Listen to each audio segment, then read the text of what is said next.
Alright guys, Berger Tinkering back at you with another video.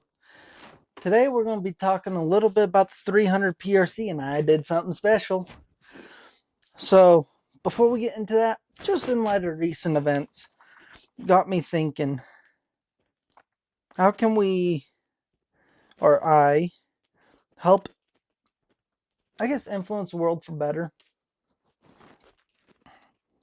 And so, kind of with my videos going forward, I want to just front end it, 30 seconds to a minute, just hit something positive in the world today. Something positive that I'm working towards and trying to be better at. Sometimes it might be something just very, very simple and just personal, just working harder at doing something. And sometimes it may be scriptural. So if you guys don't like that, that's okay. You can go ahead, skip through it. But today, I wanted to focus on one, and this is more scriptural based. And yes, I am a member of the Church of Jesus Christ of Latter-day Saints, aka Mormon, for those of you who don't know. So I'm going to be taking this one from 2 Nephi 25:26. And we talk of Christ, we rejoice in Christ. We preach of Christ, we prophesy of Christ, and we write according to our prophecies, that our children may know to what source they may look for remission of their sins. That one kind of strikes me hard, because I especially am not perfect. And I will say I have some awesome parents who have taught me to look unto Christ, to be able to, at least through my hard-headedness, every so often be a little humble to realize, hey, I need to work some things out. I need to recognize when I am wrong and recognize that I need to do better. But that's my little bit of praise and rejoicing. We'll put that guy away for now, but let's get into the video. So we are talking 300 PRC. I did a thing. I ordered me some of those 245 grain Berger Elite or Extreme Outer Limits along their Elite Hunter line. I'm going to be loading up some of those, and I got a couple of powders I'm wanting to try out with that. I'll be bringing up GRT. I have it loaded up on my computer right now, but we got some M568. I'm actually running really low on this guy, so I will be trying some M568 when I can source some. Then one other powder that I have a little bit more of that I'll get to, some N570. So what kind of performance am I looking at? What kind of drops and everything are we going to be seeing? Let's get into it.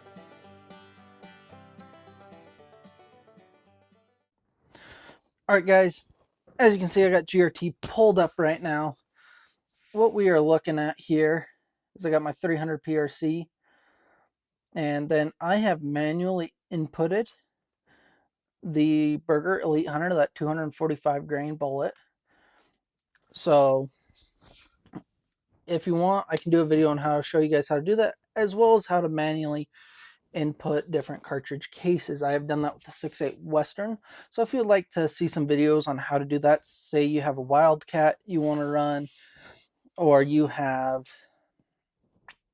just a cartridge like 7 PRC is another good one. I should probably enter that one in. I can do a video on that. Just let me know in the comments below if you want to see that. I actually need to switch that guy up, because I have a 1/8 twist on my barrel. So 300 PRC, 245 EOL, N570 is my current powder. 83 grains. Now, one thing you'll kind of notice, I have a 26-inch barrel with that Browning X bolt. I am going to plan on seating those cases 3.725. I'm going to try to run these bolts as long as I can in the cartridge overall length, just to see, well, I want to run them as long as I can and have reliable feeding. That's something I'm really looking at doing, just so that way I can maximize the amount of powder I'm getting in there and all. And so that's just something I'm looking at. So if we go over here I'm probably going to max out around 83 grains. If we go up 83.5, we're getting really close to that 65,000 PSI. And this is going to be some exploratory stuff. So we're going to be kind of going with the Little Crow Gunworks method, just trying to really start low and then build up. If I get anywhere in this process over 2,900 feet a second or really, really close to that, that is my stopping point. It seems like 2850 is going to be a max with either powder. But if we go up to 84, we're really close to that 2,900 feet per second mark. And then we're over 65,000 PSI. But if we say, oh, my bad, come down, say 82 grains. The nice thing is we have a very full case if it wants to click. Why are you not wanting to? There we are. We still have 82 grains. We're still 100% burnt propellant, 60,000 PSI. So let's drop this down. So if you've never messed with GRT, you can adjust the amount of powder you're putting in. So we'll go 82. That way it adjusts down. Go 81. We're still chilling. Good fit case fill. We're at 98.3, 100% burnt propellant. 80 grains. We're still golden. Around the 2732 feet per second. Nothing crazy with pressure. I still want to stay above that 50. So we'll go 80 grains. And even down to 78 grains of powder. Looking here. 2650 feet per second. We're at 51,000 PSI. So we'll probably start right here and then jump probably half grain increments. Probably more so 0.4 is what I'm going to do. And go up to probably 84 grains. And I'll probably start 84 and then come down in 0.4 grain increments. That's about, what is it? About 0.5% of over, and that's just with rounding to 80 grains. But we still have 100% burnt propellant, really good case fill. And it should do really, really good for us. Now I'm going to switch over N568. That one I have actually had really good luck with in my 6.8 Western. This one, it's a bit quicker burning. The biggest difference between N568 and N565 is they're relatively the same burn rate. You just get a temp stable coating on N568. So it's not going to be as energy dense, but you get good case fill, good burnt propellant, and it seems to do pretty darn well. And it looks with this, hey, 80 grains is going to be the max. Still have good load ratio at 97%. We're looking at 2818. So on this one, if I start hitting, say, 2850, I know that's a good stopping point. But so we'll start 80 grains and we'll go down in 0.4 increments. So we'll go down. We still have 100% burnt propellant down at 78 grains. Still a good load ratio of 95%. This one isn't compressed at all yet. So we'll go 77.5. Maybe mess around a little. Okay, there. It's not going to freak out on me. So 77.5. We're still around that 60. 2730. And coming down here, 75.5. A little low. We're not getting 100% at that point. But around this, we're going to be golden. Now, if you guys remember, about 1.5 years ago, I tried out some of the factory ammo of this guy. This was still that 245 EOL. And I was getting around 2660 feet per second with what they were loading. And if we look at the box right here, 2720 feet per second. Now, when this first came out, it was advertised to have 2780 feet per second. And then Berger decided to change it up because they weren't reaching those velocities. I gotta say that's pretty awesome a Berger. And I know there are different companies like Weatherby out there that, depending on the lots, they will change their velocities for what they were getting, just to make sure, hey, they're giving the hunter accurate information.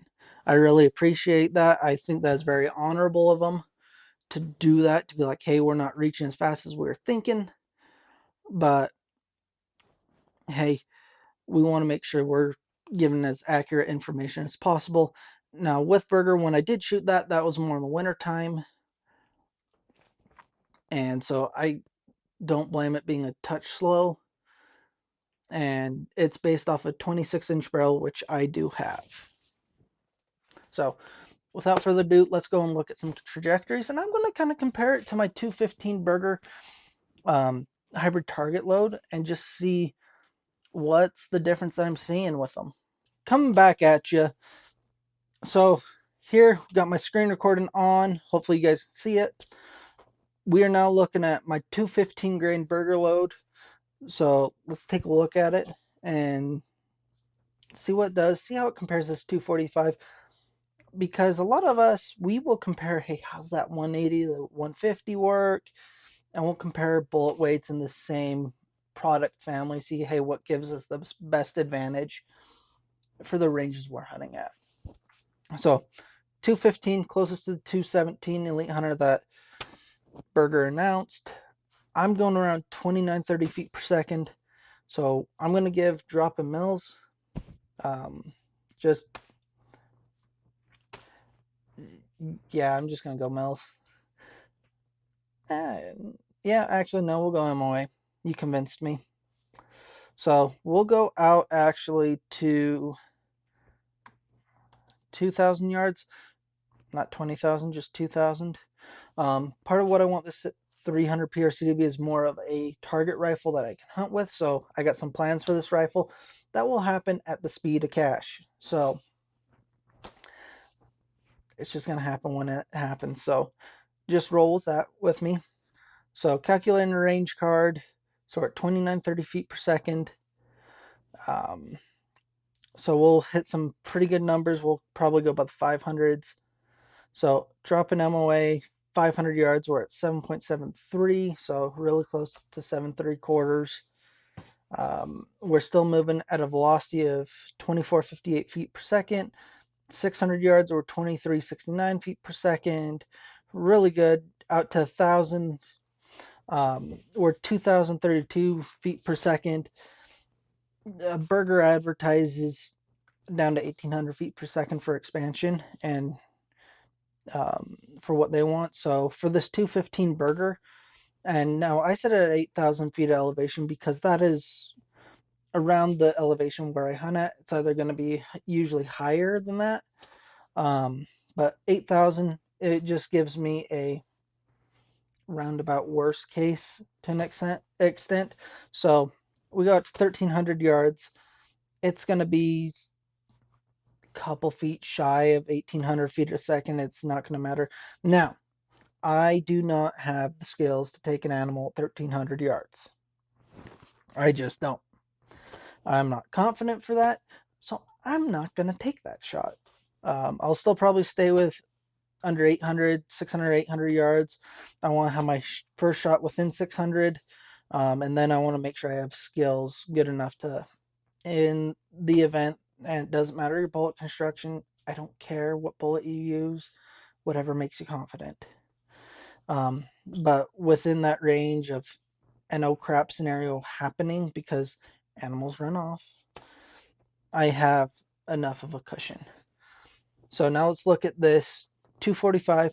Now, I don't think I'm going to get maximum like 2850 feet per second. I don't think I'll get max performance for a good shooting load. So I'm thinking around 2,800 feet per second. Still 8,000 feet. We'll calculate that range card out to 2,000 again. And we'll look at MOA. Calculate range card. Okay, so since you do start slower, it will have a little bit more drop. At 500, 8.4, so you're almost 8.5, so you're 3 more clicks on the scope for MOA.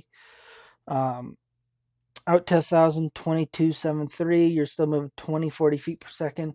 Now, if we remember looking at that 215 Berger, I just switched back to it. You're at 2032. So that's about where that velocity transition happens. Out of 1,000 yards. So that means at that point, roughly, give or take a few yards, that 245 is going to start. It's going to be moving quicker, be flat, start behaving flatter compared to the 215. I mean, drop for that 215 is 21.5 pretty much, and 22.73 for that 245. So you're a little bit more on the clicks. You're about 5 clicks there of the scope. We go out still 1,800 feet per second. We're almost to 1,400 yards. I would say probably close to that 1375. So it gives you a bit more range to play around with. Still, I'm not going to be taking that shot, as I emphasized earlier. But even out to 2,000 yards, or 1,405 feet per second, 64.41 coming up with MOA. And if we look at 2,000 yards for the 215, there's darn near 100 foot per second difference. So within hunting range, I'm going to be faster and flatter with the 215.